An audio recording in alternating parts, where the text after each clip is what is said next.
Hello বন্ধুরা, তোমরা কেমন আছো? আশা করি সকলে অনেক ভালো আছো আর তোমাদের ভালোবাসায় আমরাও ভালো আছি। তো দেখো, চা নিয়ে বসে গেছি আর এখন বেলা 12টা বাজে। এই সময় আমরা এখন চা খাচ্ছি।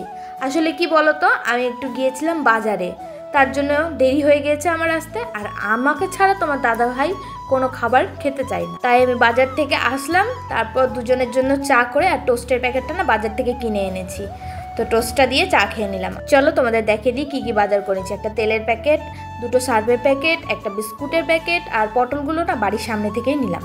আর আলুটা আর কাঁচা লঙ্কাটা বাজার থেকে এনেছি।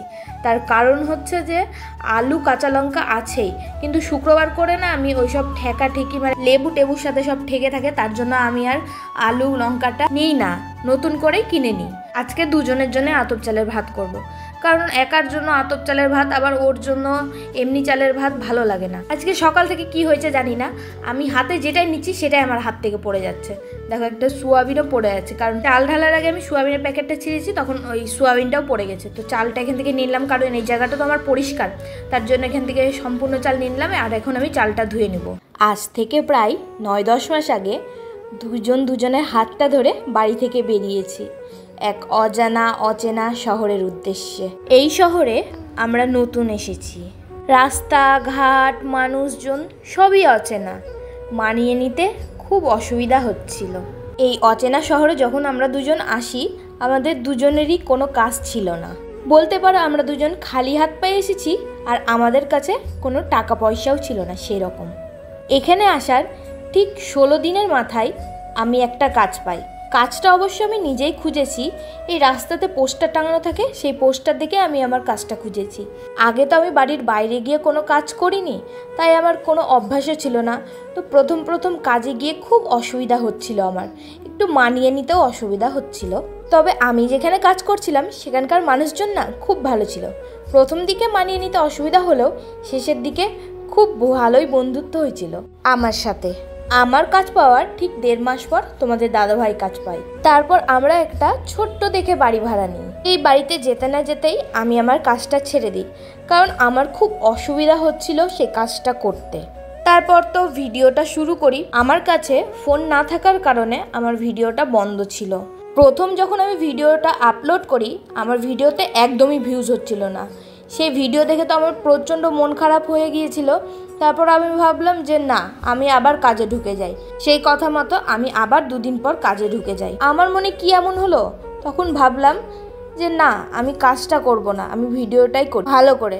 তারপর আর কি, ভিডিওটা করা শুরু করে দিলাম। আর তোমাদের দাদাভাই যে কাজটা পেয়েছিল সেই কাজটাই করছে। আজকে তোমাদের দাদাভাইকে আমি বলছিলাম যে আজকে পুজোটা তুমি করে দিও তো, আমার ভালো লাগছে না। আর আমি তো ভাবতেই পারিনি যে ও আজকে পুজো করে নিবে। হ্যাঁ, শ্বশুর বাড়িতে থাকতে কোনো কাজে আমার কিন্তু হেল্প করতো না, কোনো কাজেই না। সে যে কাজ বলোই না কেন, কতবার বলা হয়েছে, কিন্তু আমাকে কোনো কাজে হেল্প করেনি। তবে কি, এইখানে আসার পর আমি যা বলি আমাকে তাই করে দেয়, প্রচণ্ড হেল্প করে এখন আমাকে। খুব কেয়ারিং বড় হয়ে গেছে এখন আমার। শ্বশুর বাড়িতে থাকতে কোনো কিছুতেই কিন্তু আমাকে ও হেল্প করতো না। আমার সাপোর্ট টেনে কথা বলো বা আমার কোনো কাজে হেল্প বলো, কোনো কিছুই করতো না। কিন্তু এইখানে আসার পর আমার বরটা একেবারে পুরো চেঞ্জ হয়ে গেছে। কোনো আমার কথা শুনতো না, এখন আমার কথা শুনে। আগে কোনো কাজ করতে বললে কাজ করতো না, এখন আমি যে কাজটাই করতে বলি কোনো কাজে কিন্তু না বলে না। তারপর পুজো যখন হয়ে গেল, তখন আমি দেখছি ও গোপালকে স্নান করিয়েছে, ফুল দিয়েও সাজিয়েছে, কিন্তু গোপালকে জামাটাই পরায়নি। সেটা দেখে দুজন মিলে কত হাসাহাসি করলাম যে গোপালকে তুমি জামা পরাওনি, গোপালের কি গরম লেগেছে।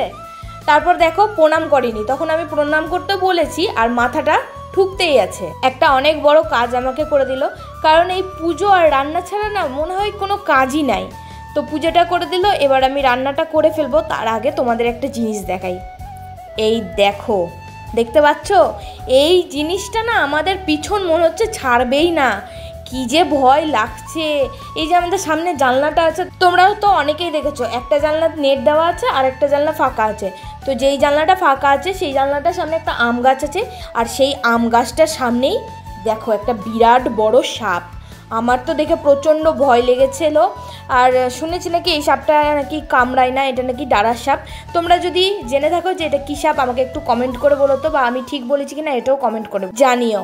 এর আগে যে বাড়িতে ভাড়া ছিলাম সেই বাড়িতেও কিন্তু জঙ্গলের মধ্যে আমরা একটা সাপ দেখতে পেয়েছিলাম, আর ওই সাপ আর এই সাপ নাকি একই বলছে এখানকার পাড়ার লোকগুলো। মানে যে সাপ কামড়াক আর না কামড়াক দেখে তো ভয় লাগবেই বলো। তারপর চলে গিয়েছিলাম একটু প্রেশার মাপাতে। তোমাদের দাদাভাই না কিছুদিন হলো শরীরটা প্রচণ্ড খারাপ, মানে মাথা ঘুরছে, শরীর দুর্বল লাগছে, হয়তো চিন্তার কারণে, কারণ আমাদের মাথায় তো এখন অনেক বড় বড় চিন্তা আছে তার কারণে। তো প্রেশার মেপে দেখলো একেবারে লো, তার জন্য ওআরএসের জল খেতে বলেছে। তো ওআরএস একটা আমি বাজার থেকে কিনে এনেছি, সেটা এখন গুলে ওকে দিয়ে দিব। আর এই শরীর অসুস্থতার কারণে না কিছুদিন হলো ঠিকমতো কাজেও যেতে পারছে না। আর কাজে না গেলে হবে বলো? কাজ করলে আমাদের খাওয়া, আর কাজ না করলে আমাদের খাওয়া নাই।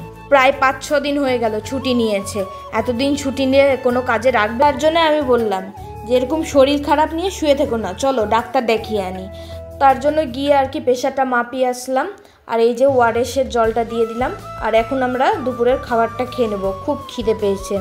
এই দেখো ঘি, জিরা, শুকনো লঙ্কা ভেজে ওর মধ্যে চাল, সয়াবিন, পটল সব দিয়ে ফুটিয়ে নিয়েছে, আর করেছি আলু সিদ্ধ। আগে তো রোজ শুক্রবার করে প্রেসারে সিটি দিয়ে দিতাম আতপ চালের ভাত আর আলু সিদ্ধ, ওটাই খেতাম। তবে ওটা খেতে খেতে না মুখটা কেমন হয়ে গিয়েছিল, তাই ভাবলাম ঘি জিরা ফোড়ন দিয়ে এরকমভাবে একটা ভাত করলে কেমন হয়, বেশ পোলাওয়ের মতো হবে, পোলাওটা ঝরঝরা হয়, এটা একটু ফেনা ফেনা হয়েছে। আর বাদামও দিই জানো তো, আজকে বাদামটা দেওয়া হয়নি। তবে এইভাবে আতপ চালের ভাত করে খেলে না খুব সুন্দর লাগে। তোমরা যদি রেসিপিটা দেখতে চাও তাহলে আমাকে অবশ্যই কমেন্ট করো। আর আজকের ভিডিওটা আমি এখানেই শেষ করছি। ভিডিওটা ভালো লাগলে অবশ্যই লাইক, কমেন্ট, শেয়ার করে দিবা। তোমরা সবাই ভালো থেকো আর সুস্থ থেকো।